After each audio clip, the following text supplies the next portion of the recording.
ने अब इस जिम के अंदर मैं आपको बताऊं कि जिस वक्त ये हादसा पेश आया, सबसे पहले ठीक 7:45 शाम इसराइल के मीडिया पे सदर रईसी की डेथ की खबर को अनाउंस कर दिया गया।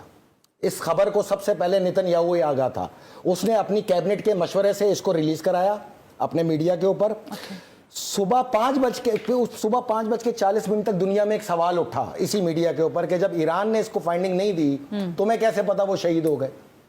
ये चीज उनके लिए लम्हा फिक्रिया बनी। 5:40 पे सुबह फजर के वक्त में इन्होंने डिलीट कर दी है खबर तमाम साइट्स पर से, और 10:15 पर सुबह ईरानी फाइंडिंग आने के बाद दोबारा इन्होंने नशर की और उसमें ईरानी जराए का जिक्र दिया। ठीक हो गया। ठीक है, तुम्हें कैसे पता था? अच्छा, तुमने तुमने कैसे वो खबर को रिलीज किया अपने डेथ की, जबकि अभी तक दुनिया को मुकाम का ही नहीं पता था कि ये गिरा किधर है। ठीक है, तुम्हें ही पता था।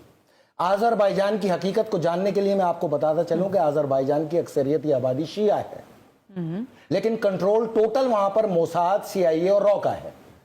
पूरा आज़रबाईजान उनके मैकेनिज्म का दूसरा नाम है जो ईरान की सरहद के ऊपर बर्पा किया गया और वहां पे अड्डे बनाए गए, वहां से मवासलात चेक किए गए। जब हेलीकॉप्टर की परवाज हुई तो 100 किलोमीटर के रेडियस पे दोनों रेडार काम कर रहे थे, आज़रबाईजान का भी और ईरान का भी। 30 किलोमीटर के फासले पे अंदर आते के साथ ही वहां पर, अब मैं इसमें 3 गवाह पेश कर रहा हूं आपको कि हुआ क्या। 2 हेलीकॉप्टर बचे। हाँ जी बिल्कुल। दोनों पायलट बचे। बिल्कुल सही। दोनों के इंटरव्यू आज से 2 दिन पहले लाइव नशर हुए। हाँ ठीक हो गया।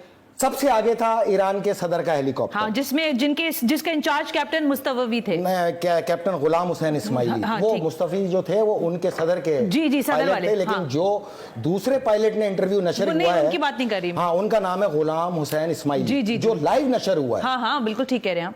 उनके मुताबिक सदर का हेलीकॉप्टर आगे था और मतला साफ था। हाँ बिल्कुल, कोई इशू नहीं था, कोई प्रॉब्लम नहीं थी, दूर दूर तक कोई बादल नहीं था। लेकिन अचानक क्या हुआ, अनबिलीवेबल तौर पे सदर के हेलीकॉप्टर के सामने एक बादल आ गया। ठीक हो गया। हमने सदर का हेलीकॉप्टर बादल की तरफ दाखिल हुआ, हम 500 मीटर पीछे थे तो हमने बादल के ऊपर से परवाज को ले जाना बेहतर समझा। जब हम बादलों की परवाज क्रॉस कर गए तो असूलन सदर का हेलीकॉप्टर आगे होना चाहिए था, जो नहीं मिला, जिसके बाद 1.5 मिनट पहले की कम्युनिकेशन में हमारा राब्ता था और 1.5 मिनट हमारा राब्ता नहीं रहा, तो 1.5 मिनट हमने उस बादलों के ऊपर परवाज की, जिसके बाद सदर का बादल नहीं, वो हेलीकॉप्टर नहीं मिला। अब सदर के हेलीकॉप्टर को उनका मुवासलाती जो राब्ता था वो मुनक़ता हुआ बादल में दाखिल होते के साथ ही। अब जो कुछ था वो बादल में था। दुनिया में तमाम तैयारे बादलों में ट्रैवल करते हैं, कहीं भी कम्युनिकेशन नहीं खत्म होता, लेकिन यहाँ पर 2 हेलीकॉप्टरों का कम्युनिकेशन इसलिए बरकरार रहा कि वो बादल के ऊपर से परवाज कर गए, और सदर का हेलीकॉप्टर इसलिए वो बादल में ट्रैवल कर गया, वो अंदर ट्रैवल कर गया। तो वो मगनतीसी तूफान था ना, जिसको लेजर के जरिए ऑर्बिट से वहां पर फौरी तौर पर बपा किया गया। उनके अल्फाज सुने, वो कह रहे हैं कि अचानक एक बादल आया जो दूर दूर तक नहीं था और अचानक आ गया, ये बात और सदर के हेलीकॉप्टर के सामने आ गया, तो उनके पास वक्त नहीं था कि ऊपर से ट्रैवल करते। हम कर गए, वो अंदर दाखिल हो गए। अंदर दाखिल होते के साथ ही सदर के हेलीकॉप्टर का तमाम निजाम डिसफंक्शनल हो गया, along with the black box, communication राब्ता और इलेक्ट्रॉनिक निजाम जैम हो गया, जिसकी वजह से सदर का हेलीकॉप्टर इंपैक्ट पे गया नीचे जमीन के ऊपर, और वो वहां पे जाके लगा।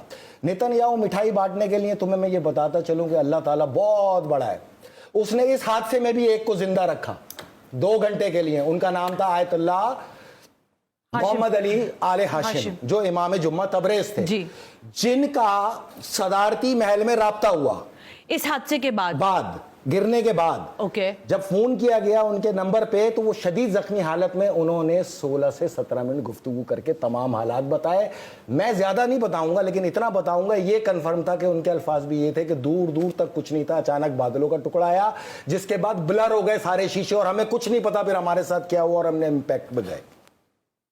ये उन्होंने वहां कम्युनिकेट कर दिया। तुमने तो मार दिया था, अल्लाह ने जिंदा रखा तुम्हें दुनिया के सामने आश्कार करने के लिए। और इसी फाइंडिंग पे डे फर्स्ट से ईरानियन गवर्नमेंट, रशियन और चाइनीज गवर्नमेंट ने ऑर्बिट से इसका तजिया करना शुरू कर दिया। ये फाइंडिंग कंप्लीट हो चुकी है, क्रॉस मैच हो रहा है। इंशाल्लाह 8 से 10 दिन में ये फाइंडिंग पूरी दुनिया के सामने आएगी और आपको ये पता चलेगा कि जदीद निज़ाम के तहत हेलीकॉप्टर को डिसफंक्शनल करके मौत के घाट उतार दिया। यानी आपके कहे